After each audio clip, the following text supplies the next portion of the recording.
అయోధ్య రామమందిరంలో ప్రతిష్ఠించనున్న రాముని విగ్రహానికి ఎంతో ప్రాముఖ్యత ఉంది.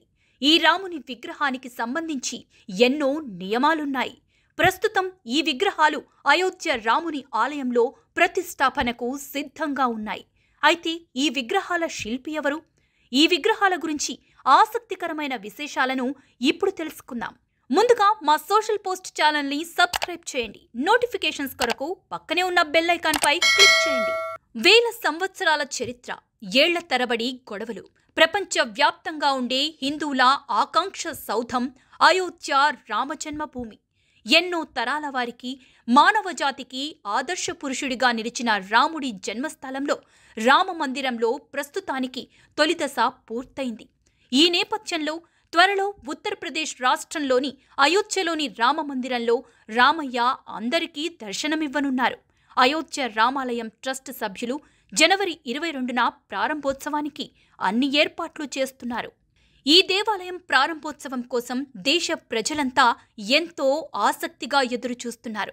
ఇదిలా ఉండగా అయోధ్య రామమందిరంలోని విగ్రహాలకు ఎంతో ప్రత్యేకత ఉంది. ఈ సందర్భంగా ఈ విగ్రహాల ప్రత్యేకతలేంటి, వాటికి సంబంధించిన ఆసక్తికరమైన విషయాలను ఇప్పుడు తెలుసుకుందాం.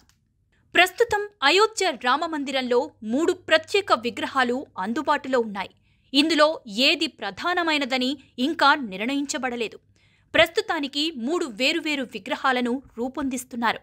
వేరువేరు ప్రదేశాల రాళ్లను దానికి వినియోగిస్తున్నారు. వీటిలో 2 శిలలు కర్ణాటక రాష్ట్రం నుంచి కాగా మరొకటి రాజస్థాన్కు చెందింది. వీటిలో ఏది ఉత్తమమైనదో రామమందిర ట్రస్ట్ కమిటీ నిర్ణయిస్తుంది. అయోధ్య రాముని విగ్రహాల తయారీలో ప్రధాన మొదటి శిల్పి కర్ణాటకకు చెందిన అరుణ్ యోగిరాజ్.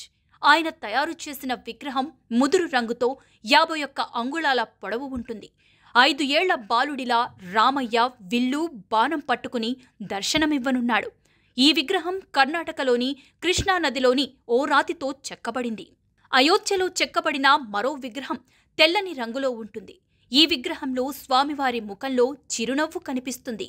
అలాగే దాదాపు 100 రాళ్లలో ఒక రాయిని దేవుడి విగ్రహాన్ని తయారు చేసేందుకు ఎంపిక చేస్తారు.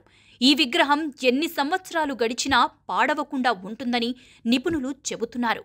ఈయన తయారు చేసిన రాముని విగ్రహం నీలి రంగులో ఉంటుంది. ఇది 4 అడుగుల ఎత్తులో ఉంటుంది. ఈ విగ్రహంలోనూ రాముడు బాలరూపంలో దర్శనమివ్వనున్నాడు. ఇక్కడ విల్లు పట్టుకుని చిరునవ్వుతో ఉండే శ్రీరాముని విగ్రహం సిద్ధమవుతోంది.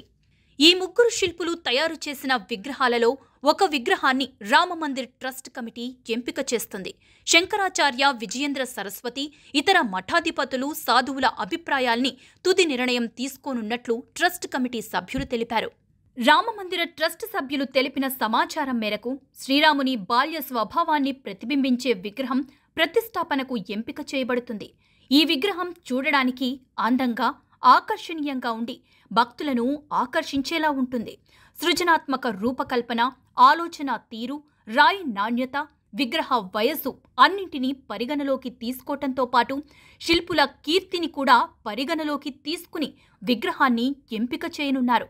అయోధ్యలోని రామమందిరంలో ప్రతిష్ఠించే శ్రీరాముని విగ్రహానికి పైన పేర్కొన్న లక్షణాలన్నీ ఉండాలి. 3 ప్రముఖ శిల్పులు చెక్కిన విగ్రహాలలో ఒక విగ్రహాన్ని రామమందిరంలోని గర్భగుడిలో ఏర్పాటు చేసి మిగిలిన 2 శిల్పాలను ఆలయంలో ప్రతిష్ఠించనున్నారు. ఈ వీడియోపై మీ అభిప్రాయాన్ని మాకు కామెంట్ రూపంలో తెలియచేయండి.